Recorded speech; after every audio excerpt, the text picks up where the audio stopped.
한번 따라하겠습니다. 세상이 가장 두려워하는 거. 자, 오늘 이제 사도행전 말씀을 계속해서 이어가고, 다음 이제 우리 돌아오는 주는 수요일은 이제 특별히 여러분들에게 송구영신 예배에 대한 합당한 메시지를 드릴 것이며, 또 신년 예배 때도 계속해서 사도행전을 가지고 여러분들 이제 사도행전 몇 번 남지 않았어요. 그래서 또 다른 책을 가지고 여러분들과 새해에는 같이 말씀을 나누는 그런 시간을 좀 가지려고 합니다. 자, 그러면 오늘은 여러분들과 44번째 사도행전 강의로 세상이 가장 두려워하는 것은 무엇인가 라고 하는 제목을 가지고 함께 은혜를 나누고자 합니다.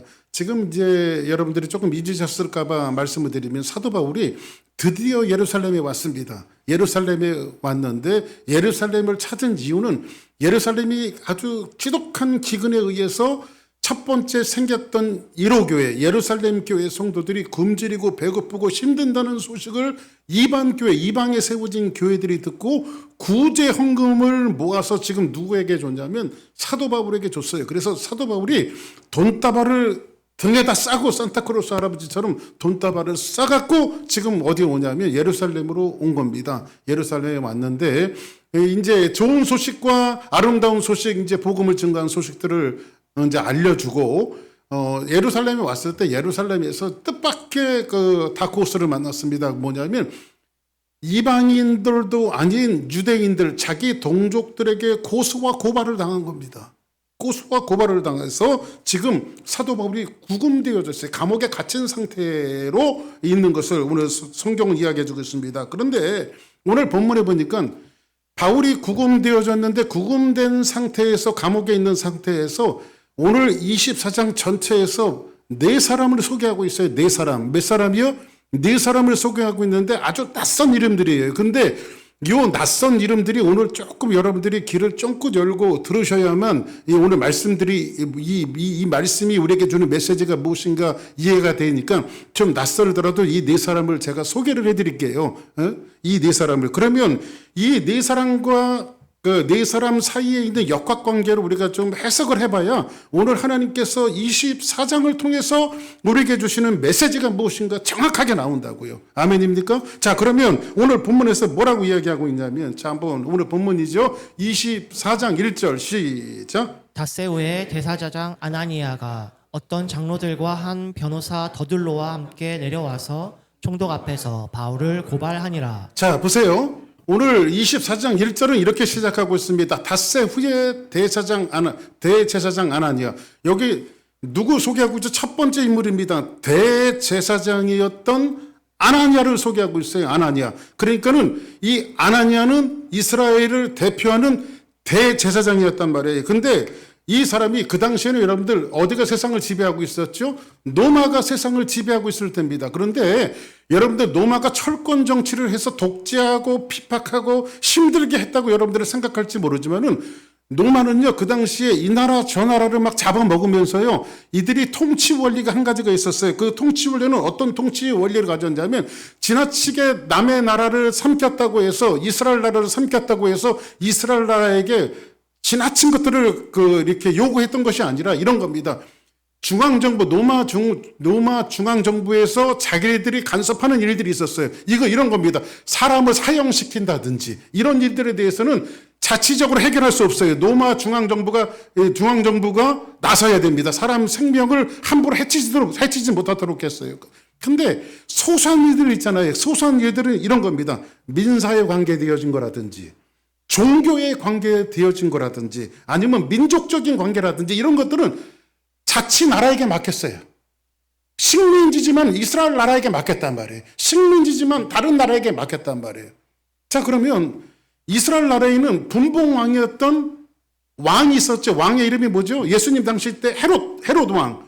그 헤롯 왕이 있었는데, 헤롯은 왕이라 할지라도요 별로 지지를 받지 못하는 사람입니다. 왜 그러냐면 헤롯은 유대인들인데도 불구하고 헤롯은 유대인이면서도 유대인 아닌 사람이에요. 왜냐하면 헤롯의 혈통이 누구의 혈통이냐면 야곱의 혈통이 아니라 에서의 혈통이에요. 에서의 혈통이에요. 그렇기 때문에 헤롯이 왕이 됐어도 이스라엘 사람들 유대인들에게 지지를 받지 못했어요. 그러면 실질적으로 유대 나라의, 이스라엘 나라의 행정수반으로 행정적인 권력을 누가 갖고 있었냐면 대제사장이 갖고 있었다.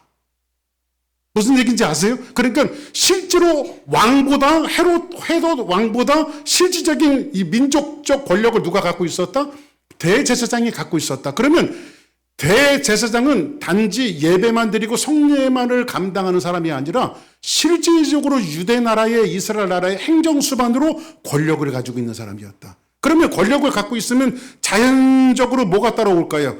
여러분들이 그 권력 가진 사람들이 부정부패가 없을 수가 없죠. 지금 요즘에도 한국도 난리 났더라고요. 보니까 이게 부정부패, 통일교 이런 것들 나와갖고 난리가 났더라고요. 보니까. 그러니까 권력의 위치라고 하는 것은요, 부정부패가 있을 수밖에 없어요. 대제사장이라 할지라도 부정부패가 있을 수밖에 없고, 이 아나니아는요, 어떤 사람이었냐면요, 이런 겁니다. 성직을 매매했어요. 그러니까는 이렇게 예를 들어서 신학교도 안 나왔는데 너 목사 일하고 싶어? 그래, 오늘부터 목사해. 그 대신 돈 내놔. 돈을 받고 성직을 하게 만들고 돈을 받고 하여튼 이 이권에 대한 것들. 그러니까 아나니아는 뭐만 아는 사람이야? 돈이면 다 되는 사람이야. 뭐면 다 되는 사람이요? 돈이면 다 되는 사람이에요. 사실은 아나니아는 대제사장이 아니었습니다. 요세푸스라고 하는 교회사 학자가 있는데 이 사람이 아나니아에 대해서 실어놓은 것을 제가 봤어요. 이제 낯선 이름들이 나오니까는요, 제가 교회사를 좀 뒤져봤거든요. 이 아나니아는 어떤 사람이었냐면요, 대제사장이 아닌데 대제사장을 없애버려야 자기가 대제사장이 되니까요, 살인 교사를 했어요. 딴 사람을 통해서 자기 손에는 피를 묻히지 않고 다른 사람을 통해서 살인 교사를 해갖고 대제사장을 죽이고 자기가 제사장이 돼버린 거예요. 왜 그랬을까요? 뭐 때문에? 왜 뭐 때문에 사람들은 높이 올려고 할까요? 권력을 가져야 돈도 벌고, 권력을 가져야 힘도 생기고, 권력을 가져야 세상이 원하는 모든 것들을 다 할 수 있잖아요. 그렇죠? 여러분들은 어떤 권력 갖고 싶으십니까? 그냥 한 달만 살고 죽어도 좋으니까 대통령 한번 하시고 싶으세요? 근데 이 아나니아는요, 돈이면 뭐든지 하는 사람이에요. 성직을 매매하고 부정부패하고 이런 사람이 누구냐면 실질적으로 이스라엘 나라의 행정수반이었던 대제사장 아나니아였다. 지금 사도 바울의 첫째 거론되는 인물이 누굽니까? 사도 바울 주변에 가장 측은거리에서 있는 사람이 누굽니까? 대제사장 아나니아입니다. 이 사람은 사도 바울에게 도움이 될까요? 도움이 안 될까요? 죽이지만 않아도 다행이지. 근데 두 번째 봅시다. 닷새 후에 대제사장 아나니아가 어떤 장로들과 한 변호사 누구요? 더둘로라고 하는 변호사가 있습니다. 이 더둘로라고 하는 변호사 두 번째 인물입니다. 더둘로라고 하는 변호사가 있는데 이 사람은 굉장히 인기 변호사입니다. 요즘식으로 이야기하면 이중 언어가 퍼펙트한 사람이에요. 로마 말에도 퍼펙트하고 이스라엘 말에도 퍼펙트한 아주 이중 언어에 능통한 사람이었고, 요즘 말로 이야기하면 국제 변호사 같은 사람입니다. 여러분들 근데 변호사가 우리 일부 예배 때도 안용준 변호사님이 나오셔서 변호사에 대해서 제가 얘기를 했습니다만, 변호사가 사실은 왜 생겨난 변호사에 태동되어진 것이 왜 태동되어졌냐면 억울하고 힘들고 어려운 사람들을 위해서 변호사가 탄생된 거 아닙니까? 그죠? 그러면 변호사들은 항상 그 마인드가 누구 편에 서야 합니까? 사회적인 약자 편에 서야 되잖아요. 근데 요즘 변호사님들이 다 그런가요? 그래서 누가 그러더라고요. 변호사는 무조건 돈을 갖다 줘야 일을 시작하는 사람들입니다. 그죠? 이거 방송에 나가면 큰일 나나요? 그러니까 모든 변호사는 다 돈을 줘야 돼요. 그죠? 근데 이 더둘로는 그 당시에 굉장히 인기 변호사였어요. 그래서 이 사람의 별명이 있었는데 골든 마우스. 황금의 입을 가진 사람. 이 사람이 변호하면요, 모든 재판이 100점 100승이에요. 그러니까 지금 누가 고용을 했어요? 대제사장 아나니아가 성직을 매매하고 자기 영업을 해야 되는데 사도 바울이 걸림돌이야. 그래서 이 사람의 문제를 종결시키기 위해서 골든 마우스, 정말 변호사 중에서 가장 1등 변호사를 지금 고용해갖고 누구를 죽이려고 하는 거예요? 사도 바울을 완전히 끝내버리려고 하는 거예요. 고용된 사람이 누구예요? 더둘로. 이 사람이 얼마나 말을 잘하는 사람이에요? 이렇게 한번, 이 사람이 얼마나 아부를 잘하는지 한번 봅시다. 자, 제가 한번 읽어드릴게요. 벨릭스 가카야. 벨릭스는 총독이에요. 총독. 이스라엘, 그러니까 유대인의 관료란 말이야. 유대인의 관료. 그러니까 이스라엘 땅을 전체를 관할하는 로마의 관료의 우두머리란 말이에요. 총독. 그죠? 벨릭스 가카요. 벨릭스는 이제 사도 바울의 재판을 관장하는 사람입니다. 근데 뭐라고 말하냐면 이 더둘로가 얘기하는 겁니다. 벨릭스 가카요. 우리가 당신을 힘입어 태평을 누리고 또 이 민족이 당신의 선견으로 말미암아 여러 가지로 개성된 것을 우리가 어느 모양으로나 어느 곳에서나 크게 감사하나이다. 아이고 참 진짜 얼마나 말을 그냥 혀에 발리게 잘하는지 몰라. 재판 끝났어요, 안 끝났어요? 이 정도 말을 하면 벨릭스가 딱 있다가 말을 들어주고 싶어요, 안 들어주고 싶어요? 들어주고 싶죠. 더둘로가 이런 사람이에요. 그래서 이 사람은 뭐냐면 지금 아나니아가 막대한 돈을 주니까 아나니아를 위해서 바울을 죽이려고 싸우는 변호사. 이해되시죠? 이렇게 쉽게 얘기해 주는데도 이해가 안 되면 안 돼요. 그죠? 자, 그 세 번째 인물인데 오늘 여기 벨릭스입니다. 벨릭스는 유대인의 총독이에요. 유대 나라의 이스라엘 나라의 총독이에요. 사실상 로마의 관료인데 유대 나라를 이 전체를 관장하는 총독입니다. 이 사람은 최고의 권력자죠. 근데 제가 이 벨릭스가 어떤 인물인가 해갖고 또 교회사를 또 살펴봤잖아요. 근데 이 벨릭스는요, 참 사연 많은 인물이더라고요. 벨릭스는요, 신분이 노예 출신이에요. 노예. 자유가 없는 완전 노예 출신이에요. 근데 어떤 이유로 유대 나라의 총독이 로마의 관료 최고 높은 자리에 올라와 있어요, 지금. 신분 세탁이 아주 잘 되어진 인물입니다. 벨릭스는. 근데 이 벨릭스는 누구의 노예였냐면 그 당시에 황제가 뭐냐면 글라디오스라고 하는 황제였었는데 이 사람은 굉장히 엽기적인 사람입니다. 교회사 학자가 해석을 해놨는데 가장 사이코패스가 많았던 그 황제가 누구냐면 바로 네로 왕제, 지독했던 네로 왕제. 그 다음에 네로 황제와 버금갈 정도로 사이코패스, 엽기적인 황제가 누구냐면 바로 글라디오스입니다. 이 사람은요, 아침에 눈만 뜨면 뭐 재미난 일 없을까? 그리고 엽기적인 일들을 벌였어요. 그런데 거기에 이 글라디오스 어머니의 이름이 잘 들으시면 이제 이런 거를 설명해 드리니까 글라디오스 황제의 어머니의 이름이 안토니아거든요. 근데 안토니아의 노예가 누구냐면 바로 벨릭스예요. 근데 벨릭스의 형이 하나 있었는데 형의 이름이 팔라스예요. 근데 이 팔라스는요 아주 깨가 많고 야가요.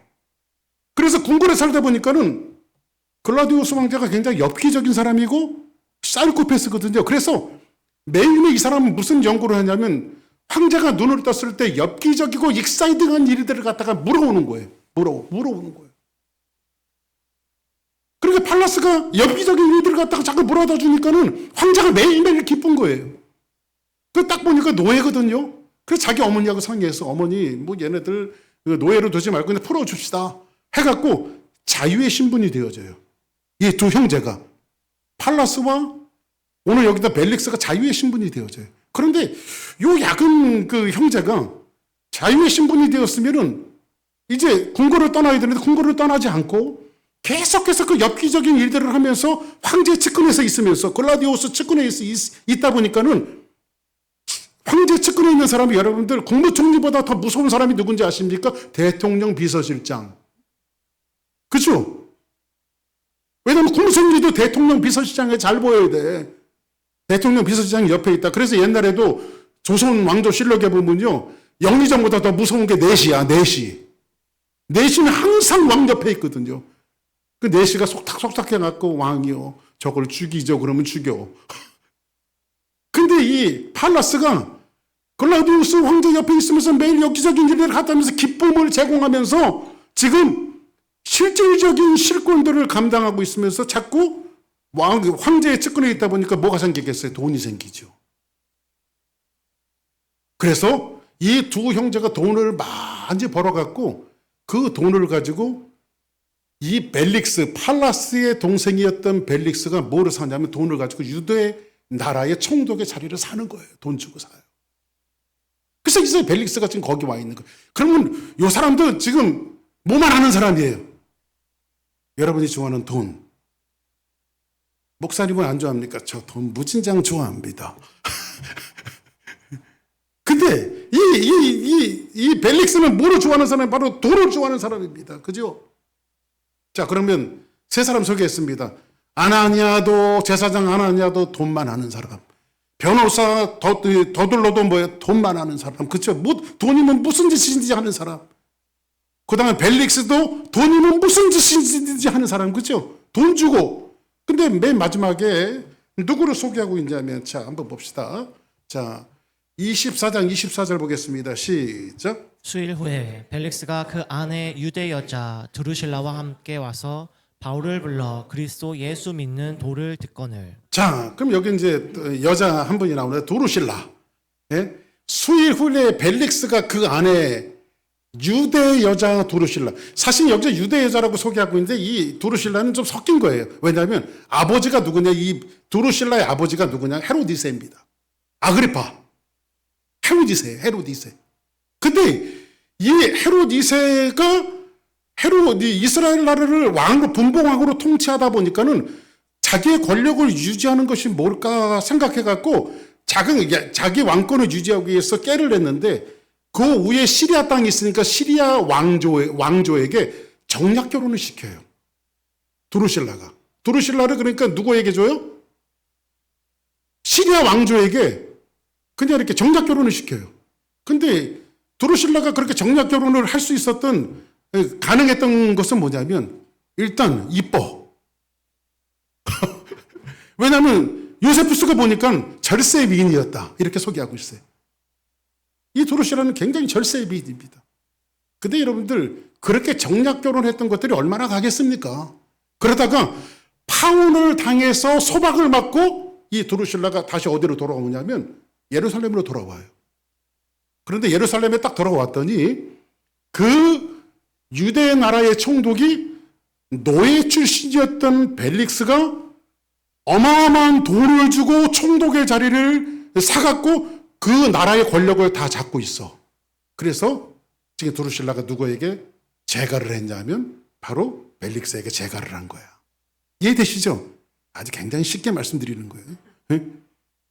그래서 벨릭스에게 재가를 해갖고 지금 누구의 아내가 되어 있어요? 벨릭스의 아내가 되어져 있어요. 자, 그러면 벨릭스는 돈을 가지고 두루실라의 미모를 샀고 두루실라는 자기의 미모를 가지고 권력을 산 이런 존재란 말이에요. 자, 그러면 여기에서 수일 후에 벨릭스가 그 아내 유대 여자 두루실라와 함께 누구를 불러? 바울을 불러, 사도 바울을 불러서 그리스도 예수의 믿는 도를 듣거늘 성경은 이렇게 말하고 있습니다. 자, 그러면 오늘 이제 여러분들에게 한번 생각할 수 있는 기회를 줍니다. 제사장 아나니아, 변호사 더둘로, 총독 벨릭스, 그 다음에 그의 아내 두루실라. 요 사이에 지금 누가 던져져 있냐면요, 사도 바울이 던져져 있어요. 그리고 요 사람들이 사도 바울의 생사의 여탈권에 다 가지고 있는 사람들이 이 네 사람이 죽이기도 하고 살릴 수도 있는 사람들이에요. 그죠? 그리고 벨릭스가 판결을 내리면 사도 바울이 감옥에서 종신형을 받을 수도 있고 풀려날 수도 있고 이런 환경 속에서 여기에 사도 바울이 무슨 소망이 있겠습니까? 여기에 무슨 정의로움이 있고 여기에서 무슨 공의로운 재판을 요구할 수 있겠습니까? 그죠? 근데 여기에 중요한 메시지가 있습니다. 여러분, 우리 그리스도인들이 살아갈 때 어찌 보면 우리들이 사도 바울처럼 이런 세상적 가치에 던져져 있는 사람들입니다. 돈이면 뭐든지 다 되어지는 세상 속에 던져져 있습니다. 누가 그러더라고요. 강남에 사는 어머니들이요, 한국의 강남에 사는 어머니들이 여자아이들을 공부를 가르치는데 실제로 있었던 얘기를 저한테 얘기해 주더라고요. 야, 잠자지 마. 엄마 나 졸려. 야, 너 10분만 더 공부하면 남편이 바뀐다. 이게 여러분들 한국 교육의 현실이에요. 한국 교육의 현실. 이렇게 이런 속에서 그리스도인들이 던져져 있어요.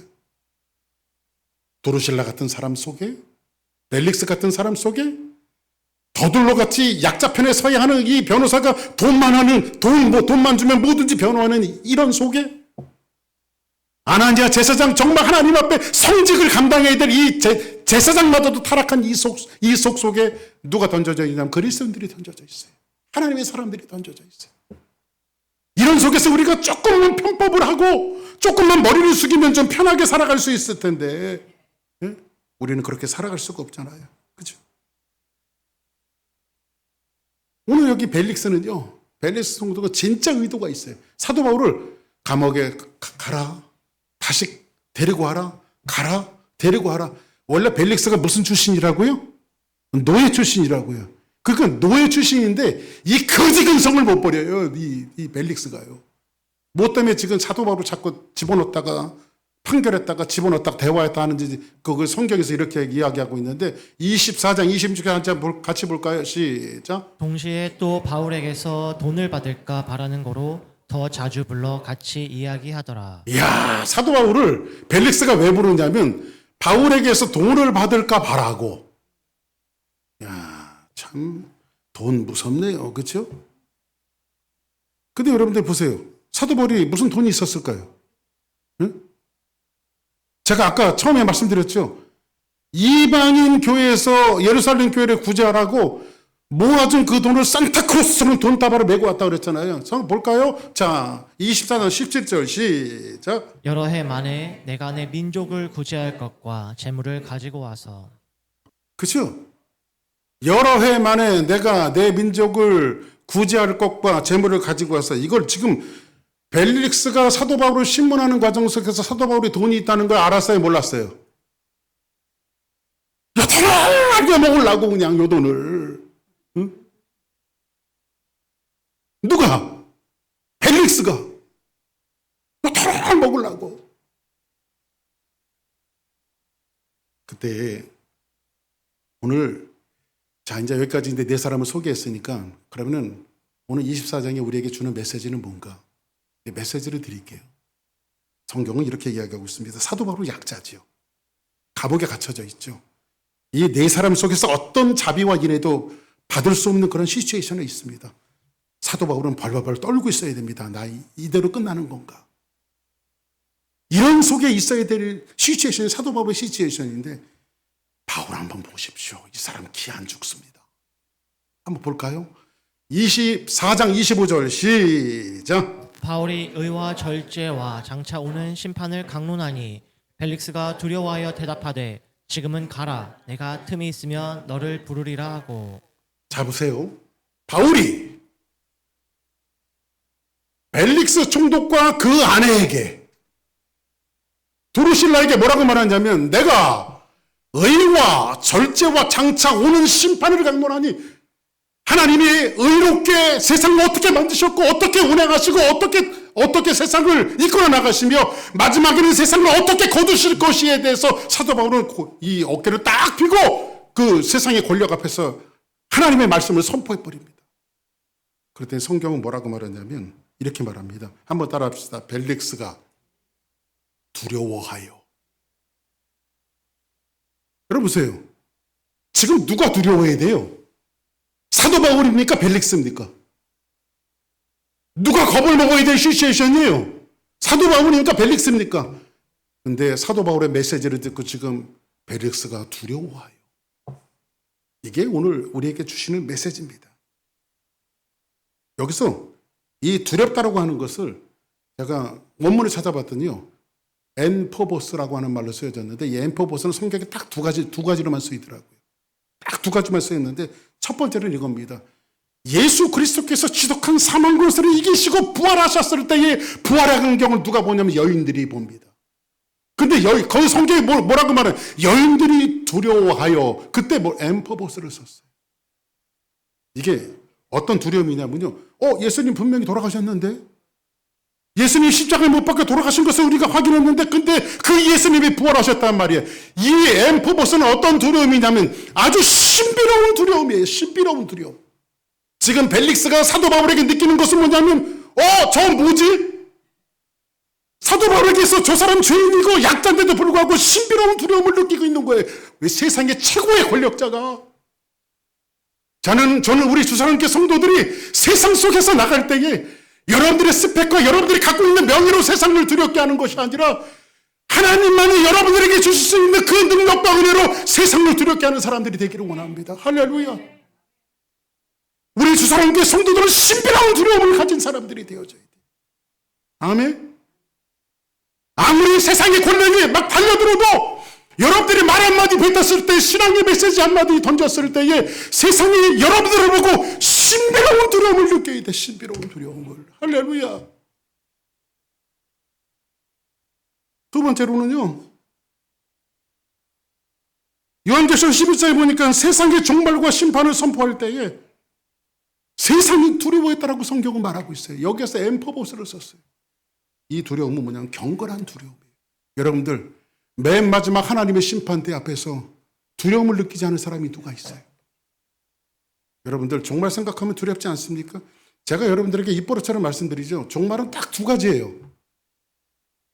두 가지로 종말은 이루어집니다. 첫째로는 뭐냐면 예수 그리스도께서 호령과 나팔, 천사의 호령과 나팔 소리로 이 땅에 오실 때가, 그때가 종말이에요. 예수님이 오시는 그날이 종말이에요. 근데 이걸 가지고 언제 오시냐, 뭐 내일 오시냐, 뭐 한 92년도에 오시냐, 뭐 2025년도에 오시냐, 뭐 2030년도에 오시냐, 여러분들 읽어갖고 여러분들 신경 쓰지 마세요. 이건 거시적인 종말인데 소극적인 종말 하나는 뭐냐면요, 내가 죽어서 하나님 앞에 가는 것은 나에게 개인적인 종말이란 말이야. 할렐루야. 주님이 오시든지 내가 죽어서 가든지, 그렇죠? 종말은 이루어져요, 안 이루어져요? 곧 이루어질 거예요, 우리에게는요. 분명하면요, 맥시멈 얘기할게요. 한 40년 안에 나한테도 이루어질 거란 말이에요. 개인적인 종말은. 아무리 장수해도, 그렇죠? 언젠가는 하나님 앞에 서야 되는데 이때 우리는 두려움을 느낄 수밖에 없죠. 그게 뭘까요? 엔퍼보스. 경건한 두려움. 경건한 두려움. 여러분들 보세요. 여러분들 그런 기도하지 않습니까? 하나님! 세상이 10을 갖고 있으면 나는 20을 주셔야 될 거 아닙니까? 하나님, 예수 안 믿는 사람이 예일대학 갔으면 우리 자식들은 하버드 대학 정도 가야 되는 거 아닙니까? 그래야 세상이 무서워하고 세상이 두려워하죠. 그렇다고 세상이 쫓아왔던가요? 역사적으로? 그런 거 갖고 세상이 끌려오지 않습니다. 다니엘이 사람들의 모험을 받아서 사자굴 속에 들어갑니다. 사자 밥으로 내어준 거예요. 한번 따라하겠습니다. 죽었구나. 얼마나 두려웠겠어요, 여러분들. 우리는 이 스토리 속에서 듣지만 사자굴 속으로 내던진 이 다니엘이 얼마나 두려웠겠어요. 그래서 공포스럽게 사자굴 속에 들어갔더니 이상한 광경이 벌어지는데 사자들이 쫄고 있어. 사자들이 다니엘을 두려워하고 있어. 이게 누가 주신 두려움이죠? 엔포보스. 하나님이 다니엘을 통해서 사자마저도 두렵게 하시는 놀라운 역사다. 할렐루야. 나는 우리 주사랑교회 성도들이 세상적인 스펙과 세상적인 여러분들이 잘됨을 갖고 세상을 억제하는 것이 아니라 여러분들이 기도와 경건 생활과 하나님을 가까이 가면 가까이 갈수록 여러분들이 얻어지는 영적인 경건을 통해서 경건한 두려움과 신비로운 두려움들을 세상에 줄 수 있는 여러분들이 됐으면 좋겠습니다. 할렐루야. 내년 2026년도 우리 주사랑교회 성도들은 우리 성도들이 나갈 때마다 H마트 가도 여러분들에게 보이는 모습만 봐도 두려움을 느끼는, 할렐루야. 그 두려움이 무서워서 진짜 느끼는 것이 아니라 저 사람에겐 경건한 두려움이 있고 신비로운 두려움이 있다라고 하는 거예요. 할렐루야. 여러분들에게 경건한 두려움과 신비로운 두려움이 있길래 교회 갑시다 하면은 그냥 쫓아오는 거야. 할렐루야. 그런 능력자, 그런 은혜자들이 되기를 주의 이름으로 축복합니다. 할렐루야. 여러분들, 교회가 이런 신비로움을 가져야 되는데, 교회 성도들이 이런 신비로움을 가져야 되는데, 신비로운 경건을 가져야 되고 엠퍼보스를 가져야 되는데, 지금 교회가 그렇습니까? 한번 인터넷 매체들 가보십시오. 교회가 얼마나 지탄을 받고 욕을 먹고 있는가. 교회 나오세요. 전도하면 너나 잘하라고 말하잖아요. 그렇죠? 예? 근데 우리 주사랑교회 성도들은 여러분들이 전도할 때 당신이나 잘하세요 하는 것이 아니라 여러분들이 손을 잡아주고 기도할 때에 경건한 두려움과 신비로운 두려움을 느끼는, 세상의 권력 앞에서, 세상의 최고의 권력 앞에서 사도 바울은 맞짱을 뜨잖아요. 그렇죠? 두려움을 느끼지 않고 맞짱을 뜹니다. 그때 세상의 최고의 권력자 벨리스가 사도 바울 앞에서 경건한 두려움과 신비로운 두려움을 느끼기 시작해요. 이것이 하나님이 성도들을 다루시는 방법이고 성도들이 어떻게 살아가야 할 것인가를 이야기하고 있어요. 성경 한번 볼까요? 출애굽기 11장 3절에 있는 말씀 같이 한번 봅니다. 시작. 여호와께서 그 백성으로 애굽 사람의 은혜를 받게 하셨고 또 그 사람 모세는 애굽 땅에 있는 바로의 신하와 백성의 눈에 아주 위대하게 보였더라. 할렐루야. 지금 성경 보시기 바랍니다. 여러분들 그 당시에 애굽의 바로는 신적인 존재예요. 그런데 성경은 뭐라고 말하냐면 또 그 사람 모세는 애굽 땅에 있는 바로의 신하와 백성의 눈에 뭐하게 보였더라? 아주 위대하게 보였더라. 할렐루야. 우리 주사랑교회 성도들은 한번 옆에 분들하고 인사하시기 바랍니다. 당신은 위대한 사람입니다. 시작.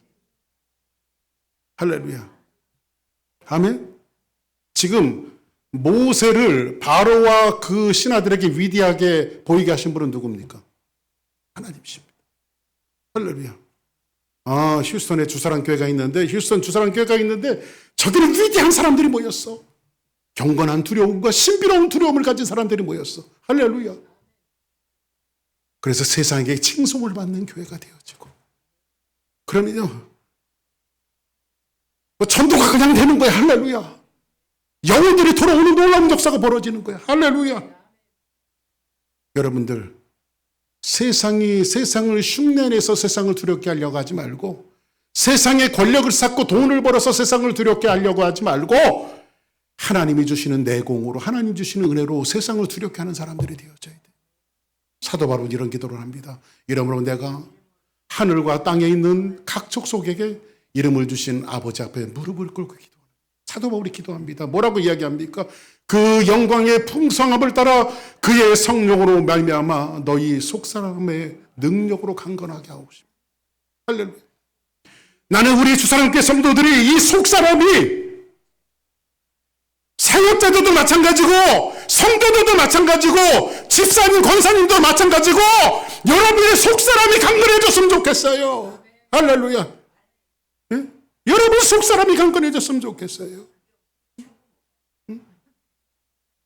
그래서 여러분들이 나가는 곳마다 경건한 두려움과 신비로운 두려움을 줬으면 좋겠어요. 그리고 이 주사랑교회 찾아오는 모든 사람들이 그렇게 변화되어지는 놀라운 능력자가 됐으면 좋겠어요. 여러분들, 실제로 있었던 일이에요. 우리 아이들, 강남의 어떤 엄마가 권사님이에요. 교회 아주 독실한 권사님이에요. 강남에서 아이를 키우는데 얘가 고등학생인데 성적이 떨어진 거예요. 난리가 났습니다. 난리가 났습니다.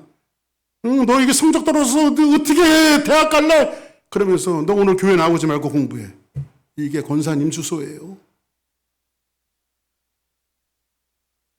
혹시 여러분들의 얘기는 아닙니까? 이런 거 있잖아요. 죽어도 힘들어도 먹고 살아야 되니까 직장은 나가잖아. 에휴, 오늘은 한번 쉬지 뭐, 주일날. 혹시 그렇지는 않습니까? 한번 따라합시다. 내년에는 개근상 타자. 할렐루야.